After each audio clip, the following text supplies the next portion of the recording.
Hello, hello, and welcome to Financial Freedom Fridays with Gus Tucker. How are you all doing this afternoon? And it's good to be here with you. And I'm looking forward to having a great Friday. A great Friday. So this is Life Insurance Awareness Month, and we've been covering some information on life insurance. And that phone number is actually 312 569 0757 569 0717. So when we get to Life Insurance Awareness Month, this is really important. So I'm going over some information that we've gone over the last two times we've gotten together, but I've added a little twist to it because here's the thing. Until you apply what it is that we're talking about, learning more information doesn't matter. The Bible says, knowledge puffeth up, but love edifies. In other words, love builds people up. And when you love somebody, you do what's best for them. Happy Friday to you too, which is over. New York City. Hey, Agnes, what's up? The Bronx. I just did business with a client from the Bronx this morning. I love Zoom. So what's up, Houston? And we are fired up to get together with you. And I want to get some feedback. So those of you who are online listening, love to get your comments as we're walking through this information because it's better when it's more kind of back and forth. I know you've got to type your comments in. We aren't live and we can't talk, but we can talk that way. Okay.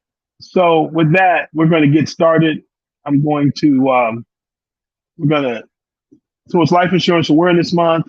And why are we doing this? Because I want you to put this stuff into action, so that you can have some practical tools that you can apply and you can sustain for multiple generations. Everybody can be financially independent if they do the right things. It's a math problem. If you start later in life, you're going to have to be a little more aggressive, use some different strategies, but it can still happen. So yeah, please ask any questions you have, love it. Email me, at financialfreedomfridays@gmail.com. Call me. You can text that number as well. What is financial independence? It's having enough personal wealth to live without having to work actively for your basic necessities. That's where we want everybody to be. And it can happen for you, but let's say, Gus, I started way late in life and blah, blah, blah. We're going to talk about some things today. At a minimum, you want to go out swinging and never quitting on your dream. Okay. Because who knows, what God has in store for you. You understand what I'm saying? So don't lean on your own understanding. We're going to talk about that. Sweden, that's what I'm talking about. Hello from Stockholm. Okay, financial literacy is about doing. It's understanding how to earn, spend, save, manage, and invest money. And by putting a plan in place, you can track how you're doing. Are you getting better every year at earning, spending, saving, managing, and investing? Only the things that are measured are going to improve. Because if you don't measure them, hey, Bermuda, hi, Tina, Christopher, and Bermuda. If you don't measure them, how are you going to know if it's getting better or not? Is my net worth growing year to year? Am I reducing my debt year to year? What's going on with me? Okay, so we got to manage the numbers. Okay, so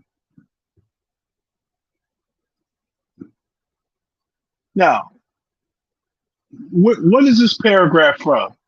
Okay, I want you to read it and tell me what is it from? It says, within the course of human events, it becomes necessary for one people to dissolve the political bands which have connected them with one another, and to assume among the powers of the earth the separate and equal station to which the laws of nature and of nature's God entitle them. A decent respect to the opinions of mankind requires that they should declare the causes which impel them to separation. It's the first paragraph of a very famous document. Can somebody tell me what document this is from? Can you tell me what document this is from? So hit me up in the comments. Can somebody tell me? Watching from Lagos, from Nigeria. Maybe Lagos, maybe not. I went to Nigeria earlier this year for a couple of weeks. It was awesome. I'm 40% Nigerian and another 25% West African and 25% European. So pretty wild. But what document is this from? I need to hear from somebody. Do you have a guess as to what document this is from? When in the course of human events, it becomes necessary for one people to dissolve the political bands which have connected them with one another, and to assume among the powers of the earth the separate and equal station to which the laws of nature and nature's God entitled them. A decent respect to the opinions of mankind requires that they should declare the causes which impel them to separation.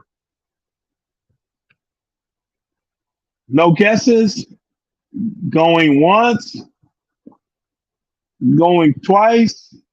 The Moors? No. I appreciate that guess. No. It's a paragraph from Declaration of Independence. Why did those in America, in those 13 colonies, why did they write the Declaration of Independence? What was the goal that they were trying to bring about? You know, and then what changed? And how did that change come about? What did it cost? What did it cost? And was it worth the effort and investment? Yeah, from the Declaration of Independence. Why? Because at one point, America, the Americans at that time, which, you know, now we look, they weren't all righteous and holy in what they were doing. You know what I'm saying? But they were sick and tired of being sick and tired and dealing with England, with the tax situation, having a standing army in the United States and a bunch of other stuff. They were sick and tired of their freedoms being impinged upon. So what was the end result? What did they want? They wanted independence from England. And it's interesting now what's going on in England with the royal family and all that. What changed? We became an independent country. How did that change come about? A war, a battle had to happen where everything had to be put on the line to win America's freedom. What did it cost? Everything. Cost everything. Was it worth the effort and investment? Yeah, America, if you ask a lot of people, you know, they would say that freedom is definitely worth any cost, right? And Harriet Tubman said she'd have freed a lot more people if they understood they were slaves. But they thought they were getting a good deal. They didn't think they could do any better. So they relegated themselves to staying slaves. So here's the point of all this. I want you to declare your independence from the financial situation you don't want to be in. Okay? Whatever the financial situation you're in, if you don't want to be in it, declare your independence from it. You don't have to be wedded to that financial situation. Declare your independence from it, that you're free from the financial situation you're in. If it's one you don't want to be in, declare your independence from it. And that independence was caused, that the financial situation you're in was caused by the thinking and the habits that cause you to be there. Take 100% responsibility for where you're at financially. Why? Because if you don't, whoever you blame, whoever you blame for it, they're going to have to come rescue you. Because if they had the power to put you in that situation, only they have the power to get you out. But if you take responsibility for it, then you have the power to get you out. Okay, I want you to think about that for a second. So I want you to take responsibility for the situation you're in and declare that you're independent from it. Declare that you're independent from it. Now, here's the thing. When the United States declared their independence from England, that had some consequences. No more checks or support was coming from England to help them. That's cut off. You got to be ready to make it. You got to be ready to make it on your own, right? Oh, you big and bad now. You want to be independent? Well, checks are cut off. Kind of happens when you're raising kids too, right? Oh, you want to live like an adult, but you want me to fund your lifestyle? That's not happening. You want to live like that? You got to write the checks for that. Anybody had that situation? Okay, now you got to turn that on yourself. Declare your independence from the financial situation you don't want to be in. There comes a time when you got to dissolve yourself from that situation. I'm not living like this anymore. That's it.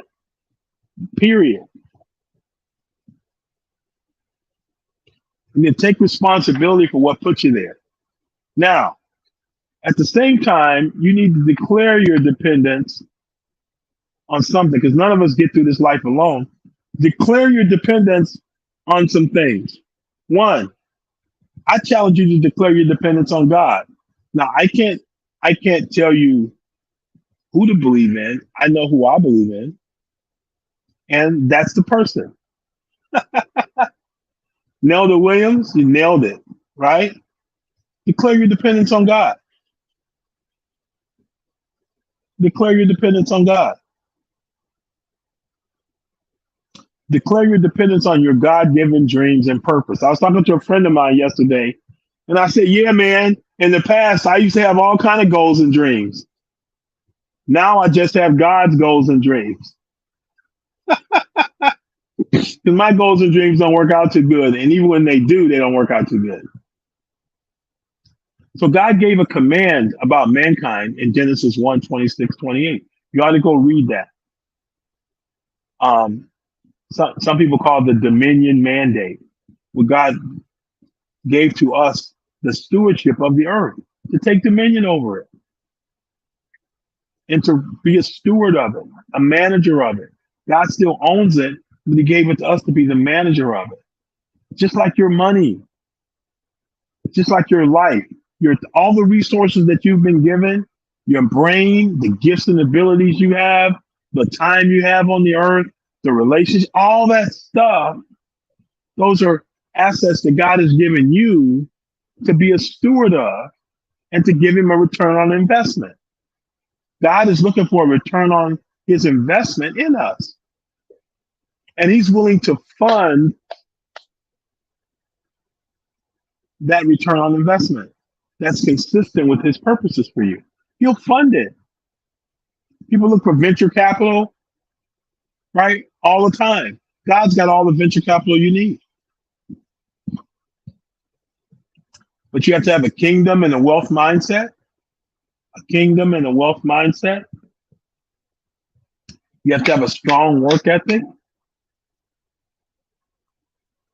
You have to have a willingness to never quit until you reach the goal. Never quit until you reach the goal. Because if it's a God-given dream or purpose, is it going to happen? Yes, it is. But not without you giving everything. It's not going to happen.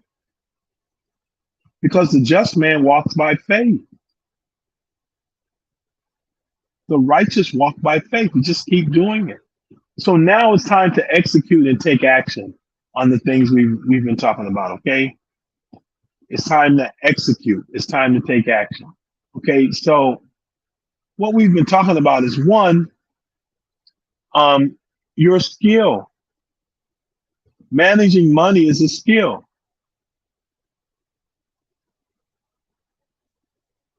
You realize that? It's a skill that can be learned though. You can learn how to manage money, but you have to put some time in to do that. Does that make sense? So this is one book I suggest you read. If you email me and you take the quiz, like we talked about, and we're going to show you in a minute, I'll send you a list of books that I think you ought to read to put you in a position to create financial independence for yourself. But it's not going to happen without study. Can you become a master at something that you never practice or apply yourself to? You know, they say it takes 10,000 hours to master something. Now, I got to make a confession. My favorite group is Earth, Wind, and Fire for a lot of reasons. Earth, Wind, and Fire literally saved my life. Okay? Now, you look behind me, there's a bass guitar there. I've got one. I can't play it because I didn't do what Verdine White did. Verdine White has been playing that bass guitar for over 50 years, between 50 and 60 years, multiple hours per day. And if you listen to him on Earth, Wind, and Fire's tracks, he's playing some of the most intricate bass lines that you can hear anywhere. But that didn't happen overnight. He's been doing this for 50 years, one instrument. And he's as excited about it today as he was 50 years ago. That's why he's mastered the bass. Do you think you're going to master money and spend no time studying it? It's not going to happen. This is not the lottery. And even lottery winners, when they win all that money, they lose it all back in 5 years or less. Get this book, How Money Works. Get the book list from me. Begin studying and getting serious about you getting wealthy. Met with a young lady yesterday from Las Vegas at 25. Wow. Yeah, it's like a year, 10,000 hours, but it's 417 days of 24 hours of putting yourself into it. If you did it for 8 hours a day, it'd be 1,200 days. But how many hours a day are you going to do it, right? So, but it's like if you focus on it and you do some every day, you can compound the impact of it, guys. Thanks for that graphic. I appreciate that. It's not a long time if you look at it just at 417 days, but it's about being consistent at it. So are you willing to study well to get yourself out of where you're at? What's up, Peter Jack from California? So are you willing to study it? So this is a great book to start with. It'll teach you the basics, and like my basketball coach in high school said, there's no fun without the fundamentals. And it's amazing when I watch like the NBA, the lack of fundamentals and how some basic things cause them to lose ball games on the regular. Fundamentals. Then you got to study yourself. What are your attitudes towards wealth? What are your attitudes towards yourself? What are your attitudes towards other people? What are your attitudes to when things go good, when things go bad? How do you deal with conflict? How do you deal with failure? How do you deal with stress? How do you deal with success? How do you deal with people who are like you, people who are not like you? What do you know? Are you aware of you? You got to study wealth, and then you got to study yourself. Because all the wealth you want is in somebody else's pocket. Think about that. All the wealth you want is in somebody else's pocket. There's only two ways to get them from it: legal and illegal.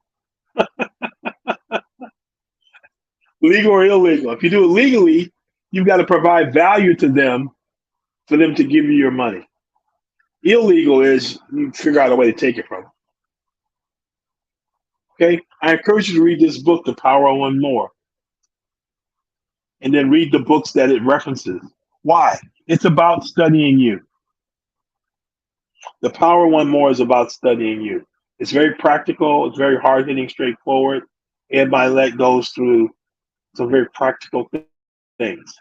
I know Ed, we're not like bosom buddies, but I know him well enough to have seen where he's come from and where he's at today, and that he's applied these things in his life. I really encourage you to get this book. So the book before, How Money Works, and this book, The Power of One More, will start providing a great foundation for you. Okay? You've seen this before. Maybe some of you haven't. But go to this website and take the financial literacy quiz. And send me your score, and I'll send you one of the books on the book list that I recommend that you read. I'll send you the PDF of the book. Get a financial freedom checklist. There's 20 some things that you need to have a handle on as you're working towards financial independence that you need to address. And then get your free financial needs analysis. How much is it worth? It's priceless. It's priceless. One of my clients' mom is going in for a heart surgery today. They're going to put a defibrillator in. How much was that diagnosis worth that figured out what was going on with their heart and what to do to resolve it? What was that worth? It's priceless, right? Because it's the difference between living and dying. It's priceless. So the things you can learn to change your financial situation are priceless. And we're not charging you for this. We should be, but we're not. We're trying to get the information out there. So I encourage you to take advantage of it. Okay? Everybody got that? Screenshot it. Ready? 1, 2, 3, screenshot. All right, you got it. Your wealth has to last at least as long as you do, but you want it to last for multiple generations. I've got some folks coming by my house tonight because we're signing some legal documents. It's the first of a series of them that are putting some things in place to take care of my children's children. Right? You guys have heard that a good man leaves an inheritance to his children's children. And it's not just the money, but it's the wisdom that goes with it. And you need to put legal things in place so you can leave that inheritance to your children's children. So build a solid foundation. Look, you need to have a philosophy for how you're going to build your wealth. When the money comes into your household, what do you decide to do with it? What do you do with it first, second, third? What are your priorities? What are your priorities? What has to get dealt with? What has to get paid? I would challenge you that giving, saving / investing are the first couple things that ought to happen. Why do you give? Because you recognize the God that it came from and you're grateful. So you're willing to share. The second thing is you're willing to save and invest because you're going to multiply. You're going to multiply part of what you're making. So you're giving to an institution, a nonprofit, a church, or something, and then you're saving and investing. Then you spend on your lifestyle. Priority investment. Two things that can screw up your financial plan are dying and almost dying. That's why we encourage you to look at life insurance as being very important. Because if you pass away, what happens to your income stream? It stops. If you get hurt and you can't work, what happens to your income stream? It stops. What happens to your cost of living? It goes up. Okay, that's why bankruptcy is one of the biggest causes of financial stress, because you can't make money when you need to. Now,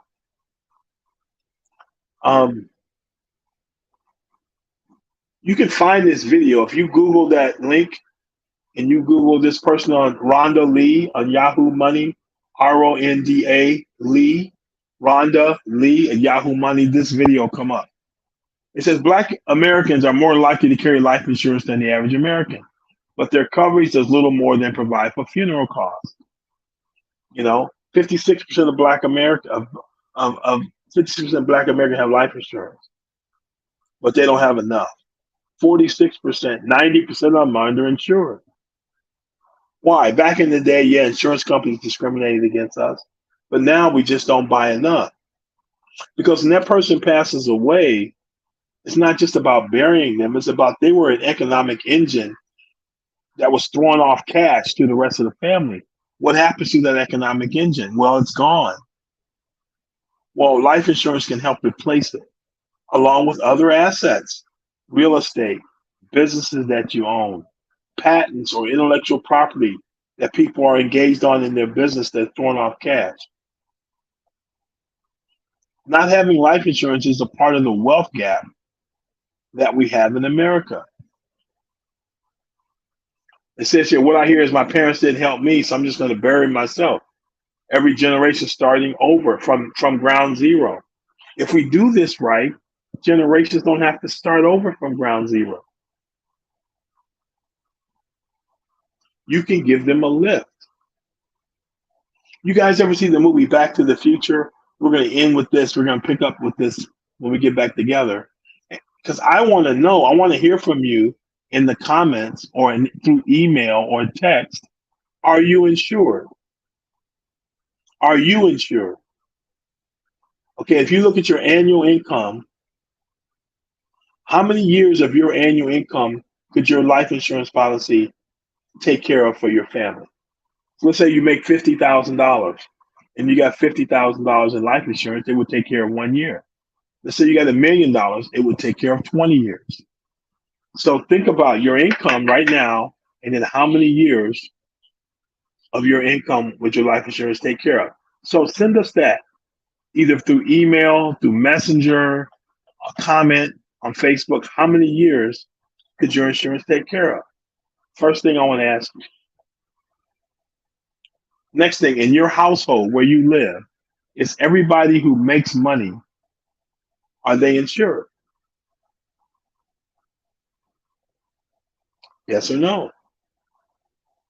And with what kind of insurance? I encourage you to have some permanent insurance that'll build cash for you. We're going to talk about that next time we get together. Next, all your kids, do they have insurance policies on them? Preferably those that build cash. And we're going to talk about that next time we get together. So just think about your family at your address. Are the wage earners, the people who make money either through a business or working for someone, are they insured? And are all the kids insured? Get, like he says on the plane, put your mask on first, then take care of everybody else.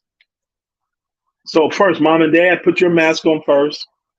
You get insured properly. Then get your kids insured properly, right? Then we need to set some financial things through wills and trusts in place. Because some of that insurance we're going to leave to the trust to manage and begin to build a family bank. Through the insurance we have and through the trust we have, we're going to start building a family bank. Family bank? Not Chase Bank? No.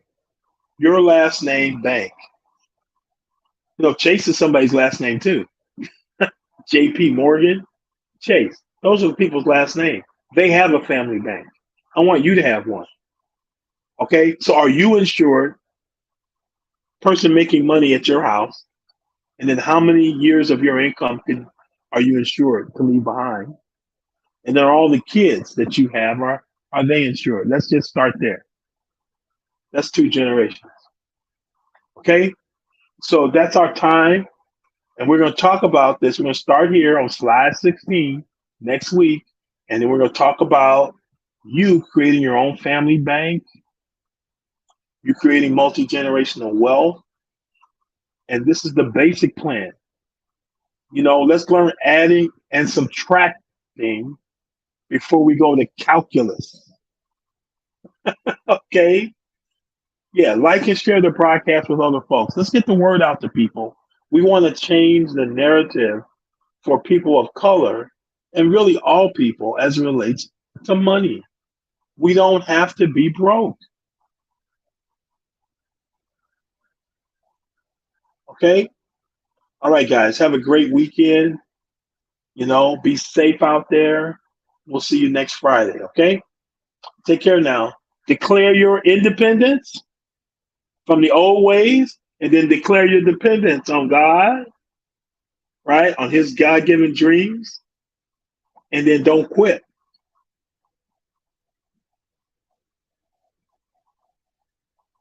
Declare your independence from the old and then declare your dependence on God and his dreams for you and go to work. Go to work.